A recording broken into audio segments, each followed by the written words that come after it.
Reverberation has to be the best status effect Baldurs Gate 3 implemented in their game, bar none. For every single stack an enemy has, their strength, dexterity, and constitution saving throws are negated by 1.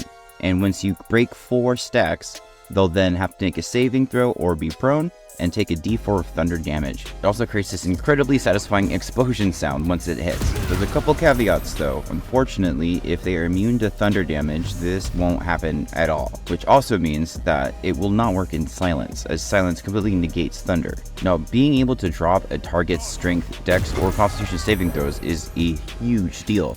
All of the best spells are going to make them make dexterity or constitution saving throws. Disintegrate, Fireball, Wall of Fire, Wall of Ice, all of it, every wall, Flesh to Stone, Eye Bite, Banish, all these complete boss fight ending spells will land a lot easier with these penalties. That, and they'll be prone, making it easier for you to hit them.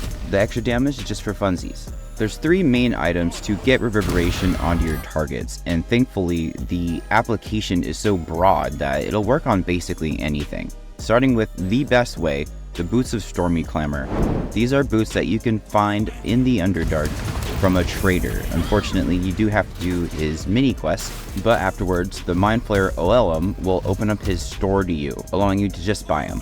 These boots add 2 stacks of Reverberation every time you inflict someone with a condition. Condition is very broad. It could mean a lot of different things. Basically, if you do something to a target that makes a specific tag appear below his hit points, you have inflicted a condition. You can just push someone over and make them prone, giving them a condition. You could use Falar Louv to open up the Sing or Screech ring. That will then inflict a condition. Rangers can use this really well too, with using Hunter's Mark to inflict a condition. The multi-attack defense is a condition itself. You can combine this with an item called the Coruscation Ring. Coruscation Ring puts in one of the other best status effects in the game called Radiant Orb.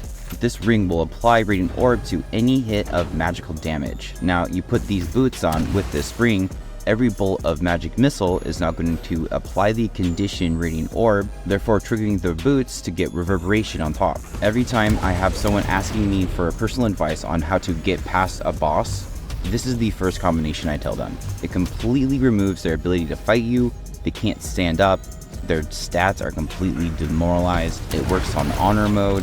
This is how you beat the game on easy mode. It also triggers with spike growth. Every time they move through your spike growth field, they'll gain stacks of Reverberation. Unfortunately, it won't work on every step, seems to be about every other, but it's still a really cool way to knock them prone and not get out of the spikes. The Sputtered Shine Amulet is an amulet you can find in Act 2 at Moonrise Towers. Sneaking past Kethric's Broom, you'll find a chest that's actually a mimic.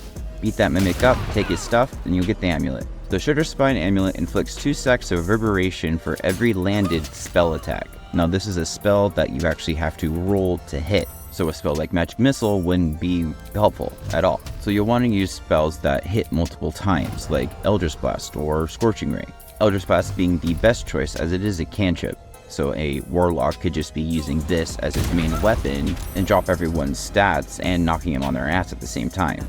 Tie that together with the Coruscation Ring and now you're adding 2 separate status effects. A high level Warlock using Eldritch Blast though is going to hit them with 6 different stacks of Reverberation, therefore landing them prone and leaving them with just 1 Reverberation. So if you wanted to make sure that they just had the worst stats effects, just hit him twice and hit someone else with the other. But if you're trying to get Reverberation on as many targets as once as you can, the Gloves of Belligerent Skies is your best bet. You can find these at the creche right at the end in a box. These gloves will add 2 stacks of Reverberation every time you do lightning, thunder, or radiant damage. Using a staff you can get in the first act called the Spell Sparkler, which adds electricity damage to every spell you have, but just by a point. These gloves turn every spell that you cast that harms someone into an ultra debuffed nuke.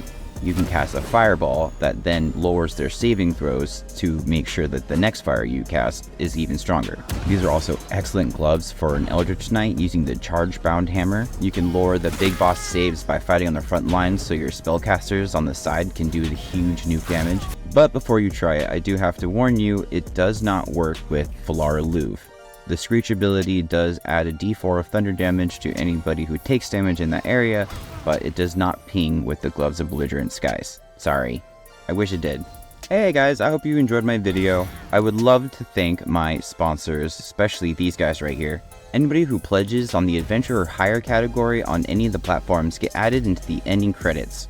And they also get added to a raffle that pulls every Sunday. This next Sunday, I'm giving away my Strength Score shirt. If you wanted to join, there's a link in the description. Until then, I'll see you guys around. Bye!